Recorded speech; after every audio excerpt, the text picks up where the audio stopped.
let's keep the conversation going. The gal was talking about protecting the human realm from annihilation by what? By the technocrats, the global elite,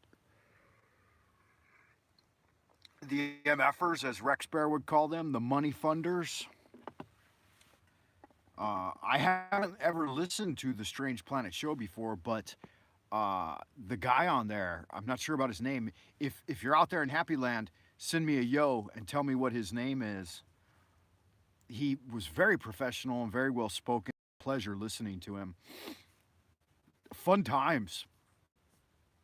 I have had a few encounters of my own, paranormal experiences with various entities, and I don't know. I'm on the fence about what I think it actually is. So it's hard to say. Is it a trans-dimensional being?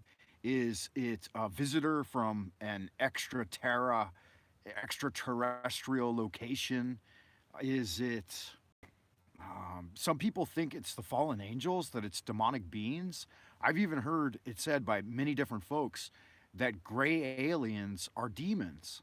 And I thought, yeah, I don't know. They don't strike me as that way. They don't come off to me as being demonic, but I don't know. What do you guys think out there in the ideas room? Let me know. Give me a yo if you're out there in Happy Land and you're tuning in for the first time. This is the Frank Monday channel where we talk about all kinds of things related to magic, paranormal, Chinese esoteric systems of Qigong and Solomonic magic, and just about anything and everything that's interesting towards your path at self cultivation. You may be tuning in from the Strange Planet show that was just going on a moment ago. I said, why not have an after party, right? It's always great to keep the conversation going and get some new folks interested in the channel and see what you guys have got to say out in the ideas room. I am broadcasting to you live from the central kingdom of the Celestial Dragon here in Old Peking, China. I've been over here for 20 years as an ET. I am a certified ET, right? Nothing like it. That means I'm an English teacher. So I came over here to study Tang poetry at the University Tsinghua Daxue, which is one of the top universities here in China. And I stayed on. I got married. I got a family, and I engage in paranormal and spiritual research in my free time. Right now, I'm on a break, so I'm just hanging out in the minivan. Have a look. This is my little mini. Wow, that was too fast. Let me go nice and slow. This is my little minivan, and I am over here by the school taking a little break. You got to get off of school grounds if you want to have yourself a JP Farrell. So I tuned in for some Strange Planet, and they were having quite a conversation over there. And I thought, why not keep the party going? Have an after party for the Strange Planet folks. If you are from Strange Planet, why don't you give me a shout out in the chat room there? I don't see anyone has brought up any chat topics yet. If you want to talk about something, let me know. My personal experience with the gray aliens. Hey, Paul, what's up, Paul? I'm having a Strange Planet after party here. I invited all the folks over from the chat room at the Strange Planet show and invited them for an after party on the Frank Monday channel. So, my experience with the gray aliens is that gray lives matter. They don't seem to me to be demonic entities, they seem to be beings that hang out mostly on the low astral and work as, I don't know, what are they? Gate guardians? Are they mischievous entities? Are they just astral dredges? But extraterrestrial? I don't know. I don't know. I haven't gathered that from my own research, and I don't like to base things on endless human opinion. So if you've got a personal experience, that's valuable. But if it's just something you read about in a book or heard about on a radio show, I don't think that has as much value as your own experiential evidence. So bring forward your experiential evidence if you happen to have any. I think gray lives matter. I think they're misunderstood and they're just curious about what people are up to in the material sphere, and they want love. They're They're looking for love in all the wrong places.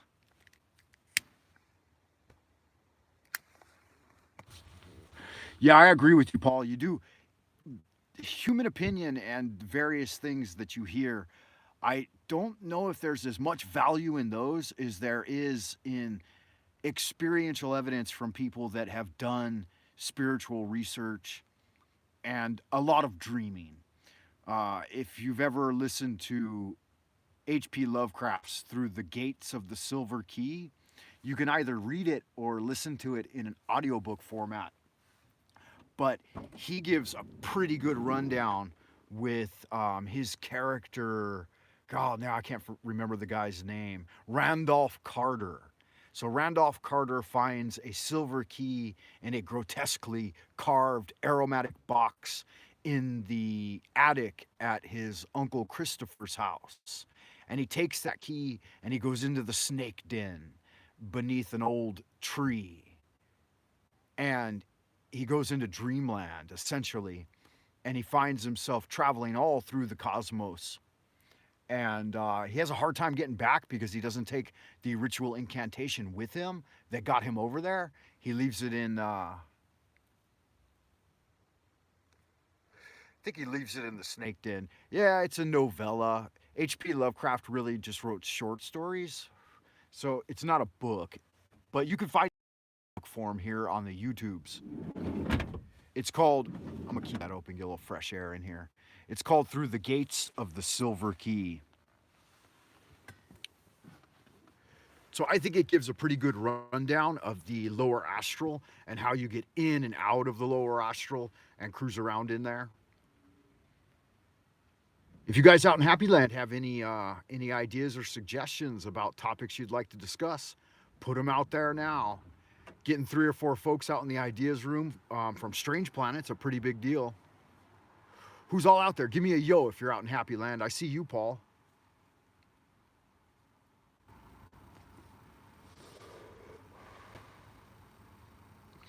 The other thing they say about gray aliens is that they are synthetic hybrids from future humans being sent back through time through the gates of the Silver Key. Not tree, key, Key. Through the gates of the Silver Key. Lovecraft. You'll have to listen to it several times. It's a little bit challenging to figure out exactly what's going on in that story.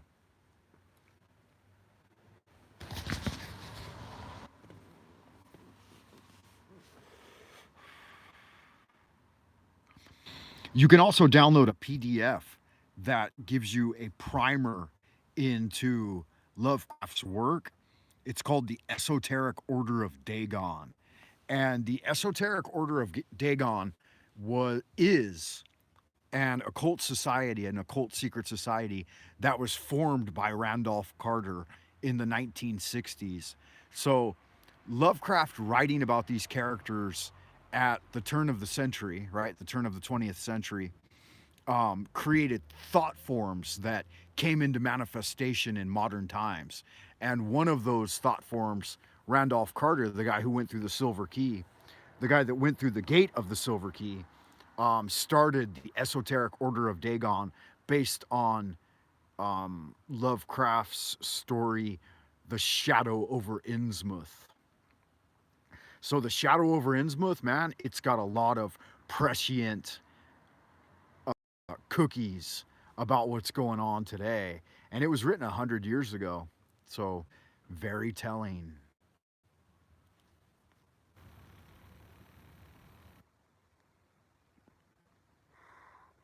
Lovecraft was a bit of a prophet, and he created his own mythos, which is now called, after, posthumously, it's called the Cthulhu mythos. And in the Cthulhu mythos are various extraterrestrial beings that lie outside the realm of the human. And they don't really care about humanity per se, but some of them interact with humans.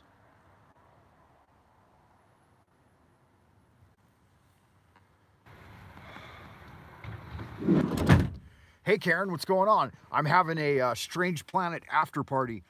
I was just over listening to the Strange Planet show with, I think, a guy named Richard. Yeah, you could look into Lovecraft a little bit. I find listening to his audiobooks at night is a great way to fall asleep. There's a couple of folks that read them here on YouTube, and all of his work is in the public domain.